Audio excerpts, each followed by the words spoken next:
Hi there, I'm Nancy Nash with Starfish Strength, and I am passionate about making food that is both delicious and nutritious. Today, I want to share a healthier recipe with you for a Puerto Rican coconut seafood stew called Caldo Santo.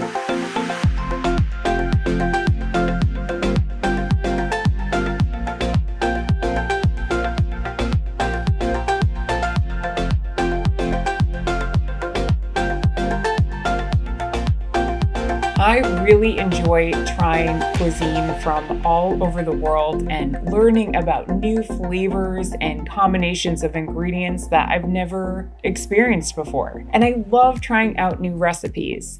Now, when I find a recipe that I really like, be it one that I got a recipe for or something I ate out, I often try to recreate it in a healthier way. So that's exactly what we're going to do today. Now, I do want to say I'm not a chef, and I want to give a big shout out to Chef Marta Rivera, who has taught me everything I know about Puerto Rican cuisine. And she taught me to make the sofrito and the homemade adobo and sazón that we're going to be using in this recipe today.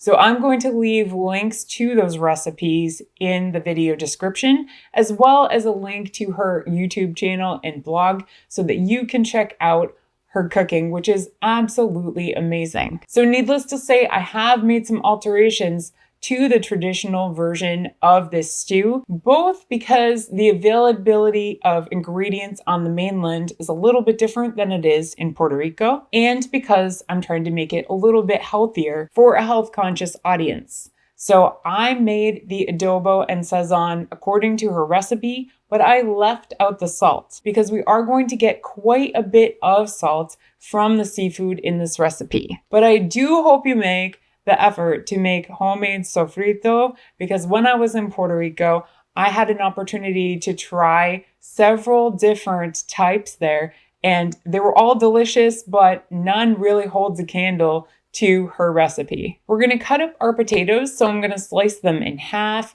and then slice them in quarters, and then just slice them thin enough so that I can dice them into approximately 1 to 1.5 inch pieces. I'm making the golden potatoes and the sweet potatoes pretty similar in size. They have slightly different cooking times, but by the time we're done with this soup, everything will be thoroughly cooked. Now you could choose to peel these if you wish. The skin is thin enough. It adds a little bit of fiber, so I don't really find a need to, but that is completely a matter of preference. So feel free to take the time to do that if you wish. So go ahead and set your potatoes aside in a bowl together. And next we're going to cut up our onion and peppers. So I'm going to take the skin off of my onion and cut it in half, cut it in slices, and then dice it as finely as I can. And then taking my peppers apart, I'm going to slice off the tops, pull off the stems, and then I find you can just scoop out most of the seeds that way. From there, I'm going to cut them into slices and then try to chop them pretty finely. I am definitely a rough chopper, so you get no judgment from me if these are not finely minced. So once your onion and peppers are chopped to your satisfaction, go ahead and set them aside in a bowl together. Now for the fun part, we're going to break down our garlic. So I actually like to use my meat mallet for this. I know a lot of people use the flat side of their knife, but I find that I can just pound the garlic and basically have like the whole exterior kind of like fall off. So if you have a meat mallet, give that a try and see if that works for you. We're going to mince our garlic pretty fine, and then we want to set it aside. And prepping our ginger, I'm going to remove some of the skin. I know some people leave it on, but I find it's pretty easy to slice off the most of the skin. And then I'm actually going to use my microplane for this. Now, if you don't have a microplane, you could very simply just mince it up the way that we did with our garlic. But if you do have a microplane, I definitely recommend trying this technique. It's pretty efficient, and then you can even freeze the ginger in this form to use later. And then we're going to dice up the olives. So I'm just going to, do my best again to kind of mince them, maybe not quite as small as your garlic, but just chop them finely so that they get evenly dispersed throughout our stew. So getting ready to cook our stew, you're going to want an 8-quart or larger pot. I'm going to coat it with nonstick spray, and then I'm going to turn the heat on medium. To my pot, I want to add the garlic, ginger, and sofrito. And I'm going to saute this for about 5 minutes, just trying to get the flavors to start opening, kind of come together. And I'm going to stir it every minute or so, just to make sure that everything is evenly cooking. Next, I'm going to add my onions and peppers to the pot. And I'm going to stir everything to thoroughly combine initially. And then I'm also going to cover the pot with a lid. Now we're going to cook this for about 10 minutes total, stirring it maybe 3 to 4 times within that period, just to make sure that everything is really starting to come together. And you want to cook this until those onions just kind of start to become a little more translucent. You see that the peppers and onions have released some of their juices. Next, I'm going to add my fairlife milk and my water, my coconut milk. Sometimes coconut milk gets a little stuck in the can, so just make sure you use your spatula if you need to scrape out all of that flavor. And I'm going to add my clam juice. And I would give your clam juice bottles a good shake before you open them and add them, because you will find that some of that flavor settles to the bottom, and we want to make sure that all of that flavor makes it into our soup. So now we're going to add in our potatoes, and we're going to give this a good stir so that everything kind of starts coming together. So then go ahead and add your chopped olives, your capers, your 2 bay leaves, and we're going to add our Sazón, our adobo, our freshly cracked black pepper, our 1/4 teaspoon of allspice, and go ahead and give that another really good stir to make sure everything is coming together so all of these flavors cook and combine beautifully. And then we're going to turn our heat on high, recover it with a lid, and it's going to take about 7 to 10 minutes for it to come to a boil.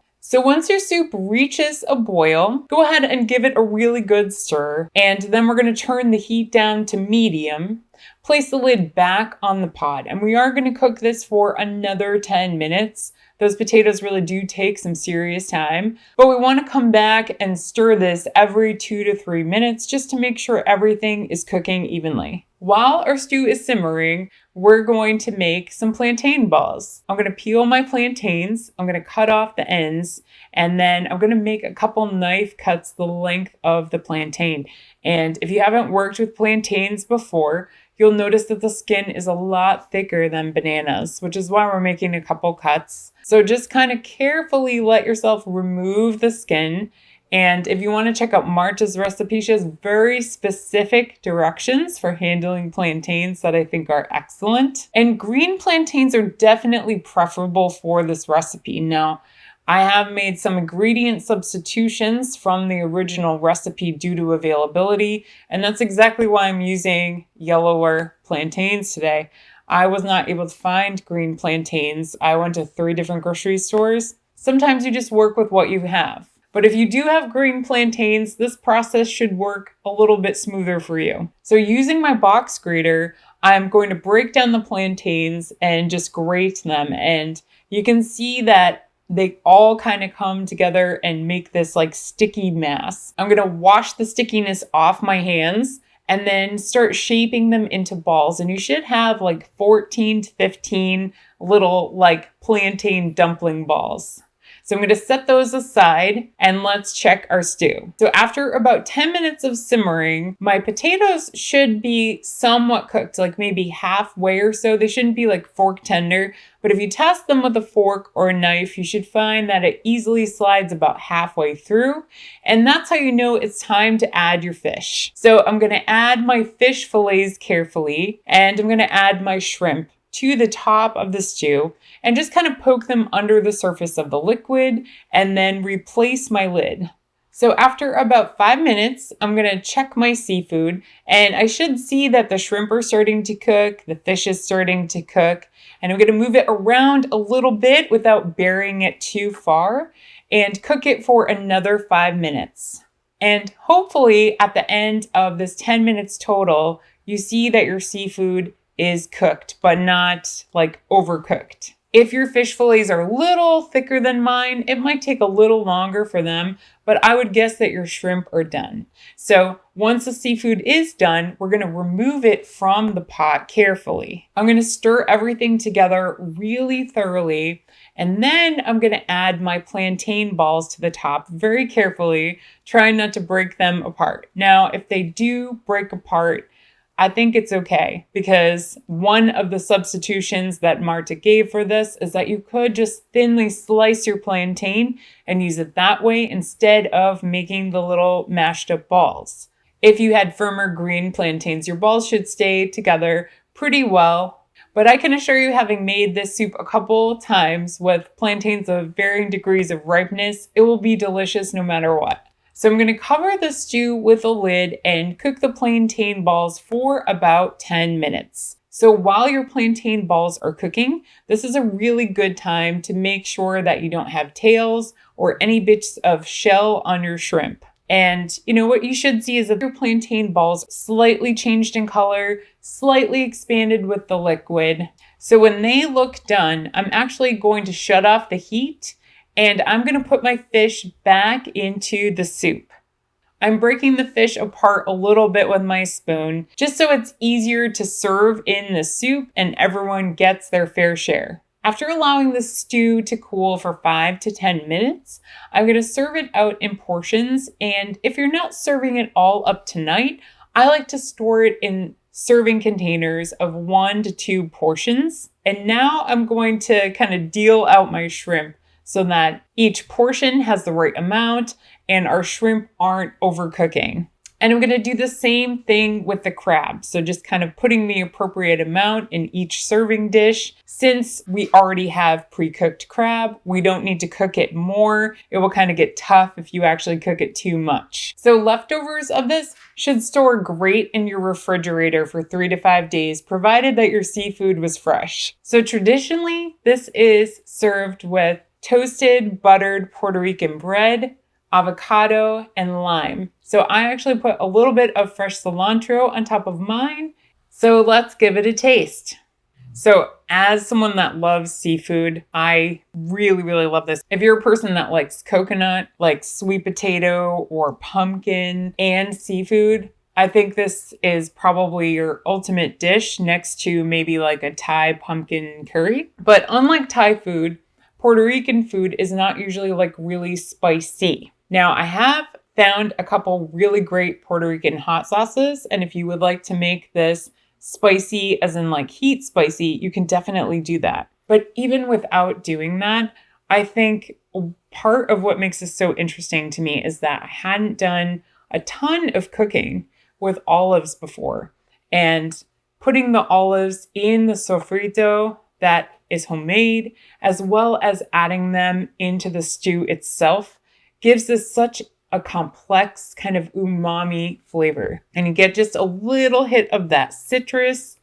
And the sofrito has quite a bit of cilantro in it. So, if you're not like the biggest fan of cilantro, you might not want to throw more of it on top of here like I did. But if you're not the biggest cilantro person, I think you will find that all of the flavors come together so beautifully that it's not one of those flavors that just, pops out at you and takes over. It really comes together in a complex, beautiful way. So if you're someone like me that loves trying different types of cuisine from all over the place, I would definitely try making this stew.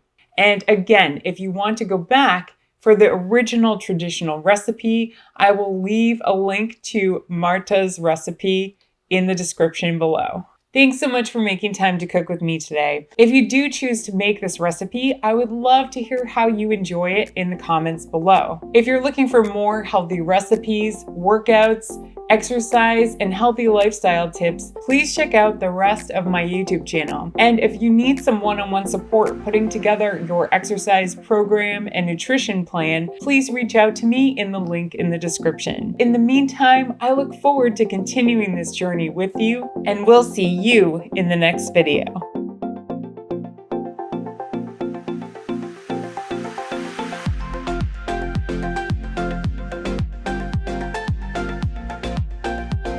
And stirring every minute or so just to make sure that everything's evenly cooking.